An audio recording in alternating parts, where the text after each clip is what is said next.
Québec va élargir le système de consigne à toutes les bouteilles et canettes. Les contenants de carton seront inclus dans un deuxième temps. Les Québécois consomment pas moins de 250 millions de bouteilles de vin et de spiritueux par année.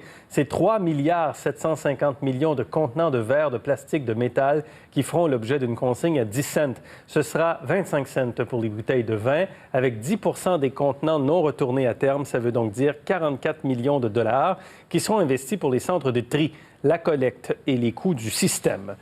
On vous propose l'analyse de Patrick Gonzalez ce soir, qui est professeur au département d'économique à l'Université Laval à Québec. Bonsoir, M. Gonzalez. Bonsoir, M. Fillon. Vous aviez été mandaté en 2015 par le gouvernement de l'époque pour évaluer justement des scénarios de consignation.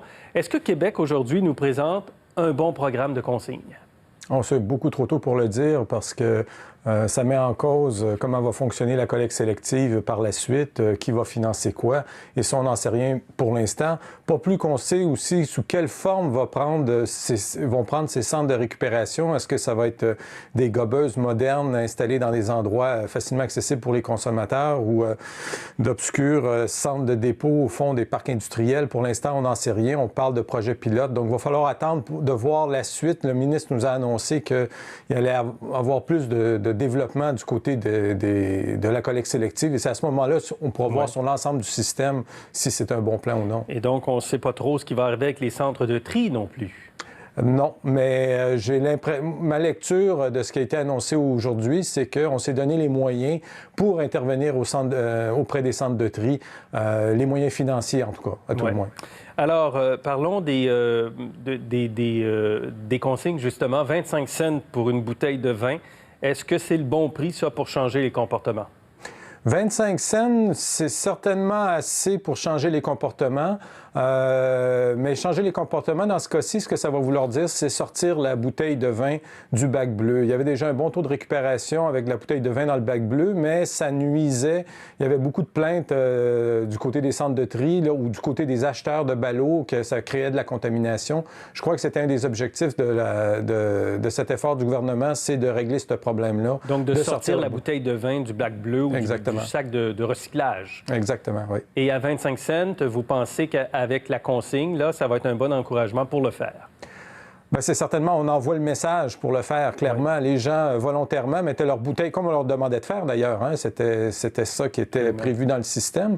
Mais je pense que le signal est assez clair qu'on veut que la bouteille de vin n'aille plus dans le bac bleu. Pour les autres contenus, on parle de 5 ou 10 cents. Est-ce que c'est efficace, ça? Ça va être efficace pour une partie de la population. Il y a une partie de la population qui réagit bien, qui est sensible à la consigne, mais c'est certainement pas toute la population. Actuellement, si vous allez sur...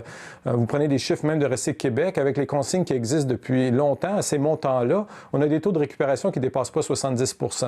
Donc, je crois, moi, personnellement, qu'on sous-évalue volontairement, là, grossièrement, la quantité de contenants qui ne seront pas retournés, ou plutôt la quantité de consignes qui ne seront pas remboursées.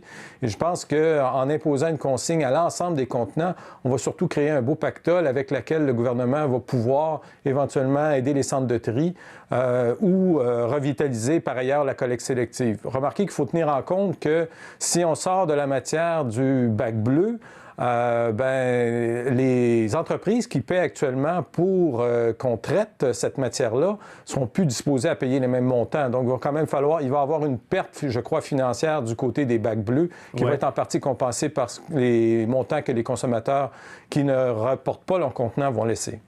Donc, quand vous parlez de pactole, est-ce que vous laissez entendre, dans le fond, qu'il y a une bonne partie de la consigne qui ne se fera pas, que les gens ne retourneront pas les contenants? Est-ce que c'est ça que je comprends? C'est tout à fait. Oui, je pense qu'on peut parler d'un bon tiers, probablement, oui. Donc, est-ce qu'on atteint nos objectifs environnementaux quand on fait ça? Parce qu'il y a un objectif environnemental avec tout ça. Il n'y a pas que... Il n'y a pas que l'argent, là? Oui, mais l'argent est important. Je n'en doute pas. L'argent est important parce que avoir un système de recyclage efficace, moderne, ça coûte cher, puis il faut que quelqu'un paye quelque part. C'est toujours le consommateur qui paye. Avec un système de consigne, ça devient un peu volontaire, en ce sens que ceux qui souvent plus riches, qui décident que finalement, ils ont d'autres choses à faire que d'aller rapporter leur contenant, bien, dans le fond, ils payent par le montant de la consigne. C'est une taxe que peuvent éviter ceux qui sont plus diligents puis qui vont aller rapporter leur contenant dans les centres de dépôt. Et il faut tenir compte aussi qu'il y a d'importants frais de traitement par la consigne. Et donc, une bonne partie des montants qui vont être cumulés comme ça vont servir justement à payer le système, comme vous l'avez évoqué en début d'entrevue. C'est-à-dire qu'il faut payer les gens, il faut payer les locaux où sont accumulés ces contenants-là, oui. les gens qui les trient, tout ça, c'est pas gratuit tout ça. Donc, vous, fondamentalement, est-ce que vous pensez que c'est un bon choix de se tourner comme ça vers l'élargissement de la consigne?